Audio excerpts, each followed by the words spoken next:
नमस्कार मित्रों।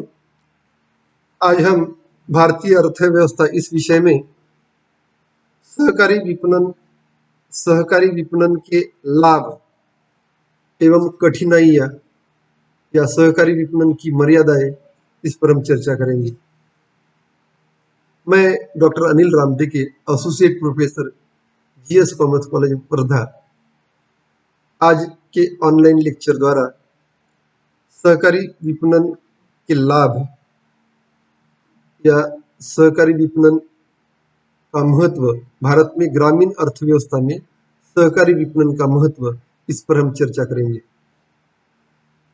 सहकारी विपणन के लाभ, जैसे कि जब कुछ उत्पादक अपनी उपज को व्यक्तिगत रूप से अलग अलग न बेचकर सहकारी विपणन समितियां बनाकर उनके द्वारा इस उपज को बेचते हैं, तो इसे सहकारी विपणन कहते हैं, सहकारी विपणन कहते हैं।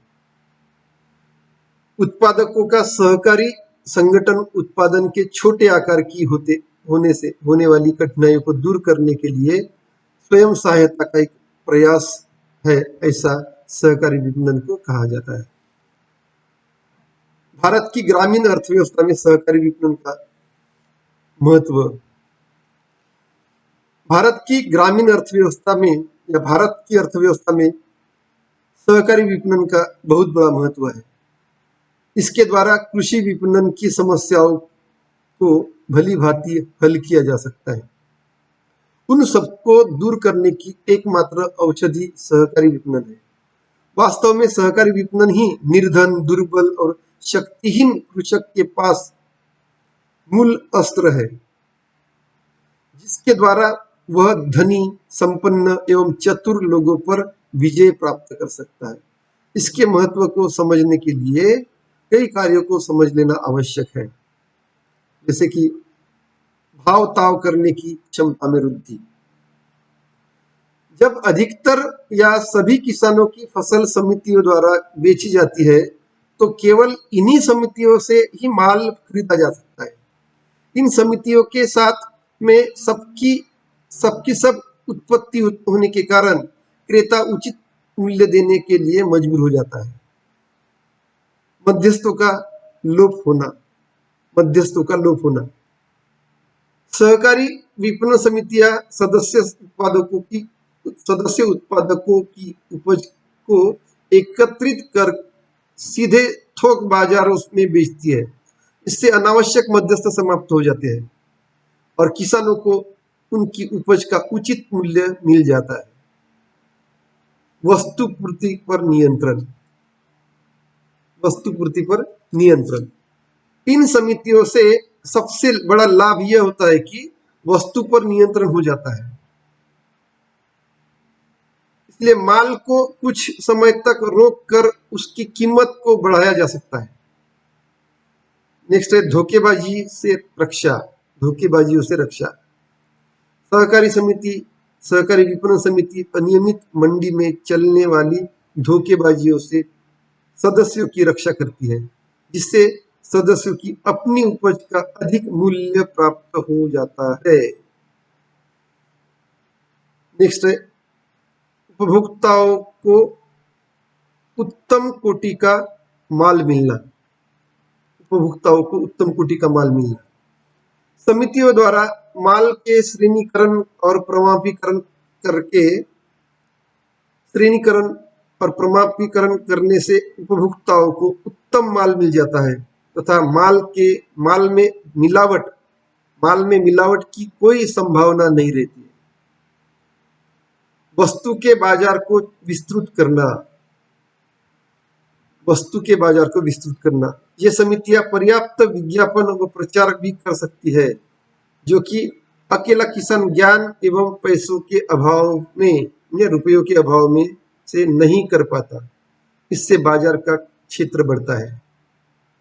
साख व्यवस्था। इन समितियों को बैंक में फसल के आधार पर आसानी से ऋण मिल जाता है और ब्याज की दर भी उचित होती है। प्रत्येक किसान जो इन समितियों का सदस्य होता है ऋण ले सकता है। परिणाम स्वरूप किसान को साहूकारों के पंजे से छुटकारा भी मिल जाता है। कम खर्च पर मंडियों के संबंध, कम खर्चों पर मंडियों से संबंध। सहकारी समितियों के पास अधिक मात्रा में फसल होने के कारण ट्रकों तथा रेलों का उचित उपयोग फसलों को मंडी तक ले जाने में किया जा सकता है। प्रत्येक किसान अलग अलग माल को ट्रक द्वारा नहीं बेच सकता, क्योंकि थोड़ा माल बेचने से ले जाने का खर्चा अधिक बढ़ता है। समितियों के पास अधिक माल होने से यह संभव हो जाता है कि थोक व्यापारी से सीधा संपर्क स्थापित किया जा सके। प्रभावी प्रमापीकरण एवं श्रेणीकरण में सुविधा। इन समितियों के पास अधिक मात्रा में अनाज एकत्रित करने के कारण प्रमापीकरण एवं श्रेणीकरण की सुविधा हो जाती है। इस सुविधा के कारण माल का उचित मूल्य तो प्राप्त होता है और साथ ही साथ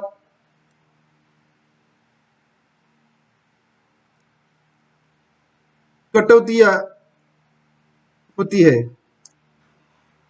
कटौतियां समाप्त हो जाती है।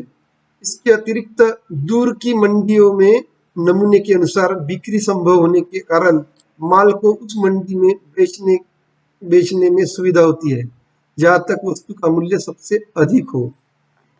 गोदामों का निर्माण।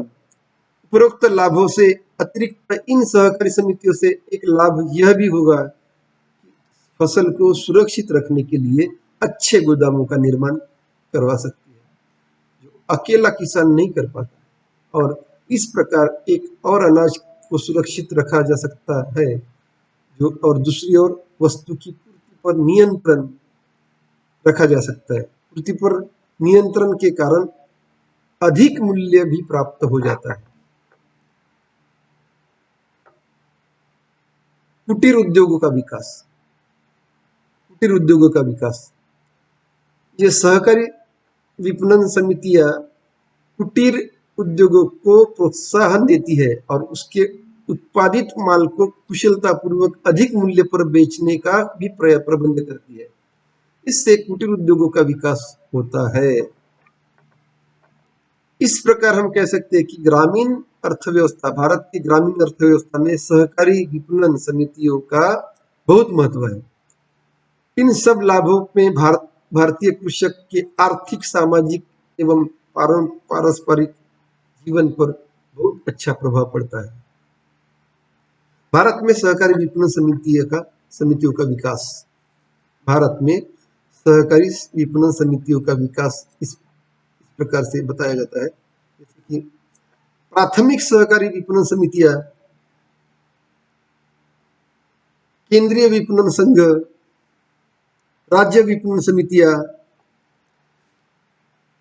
केंद्र सरकार ने बनाई हुई विपणन समितियां।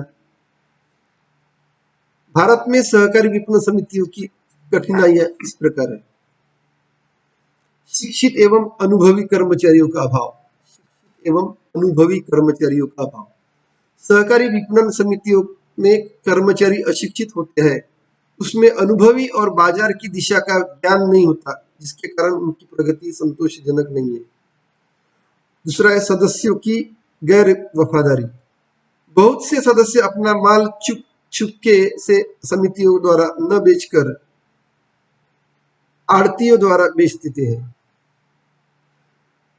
व्यापारियों का विरोध। निजी व्यापारियों के लाभ का एक अंश इन समितियों द्वारा हड़प लिया जाता है, इसलिए निजी व्यापारी इनका विरोध करते हैं। इस कारण इनका पूर्ण विकास नहीं हो पाता। धन की कमी। 4 नंबर, धन की कमी। सहकारी विपणन समितियों को धन का सदैव अभाव रहता है। इनकी अंश पूंजी बहुत कम होती है। इससे उनको धन के अभाव का भी सामना करना पड़ता है। भंडार गृह की कमी। भंडार गृह की कमी। इन समितियों के पास अनाज रखने के लिए उचित भंडार नहीं होते, या भंडार गृह की कमी होती है। इनके स्वयं के गोदाम न होने के कारण ये किराए पर गोदाम लेते हैं, यह भी उनके विकास में बाधा है। संगठन का अभाव। संगठन का अभाव। समितियों में परस्पर संगठन नहीं होने के कारण उनके विकास में बाधा आती है। व्यापार संघों में प्रतिनिधित्व का अभाव, व्यापार संघों में प्रतिनिधित्व का अभाव। आज के युग में व्यापार संघों का बोलबाला है, परंतु खेद है कि इन संघों में समितियों का प्रतिनिधित्व नहीं है।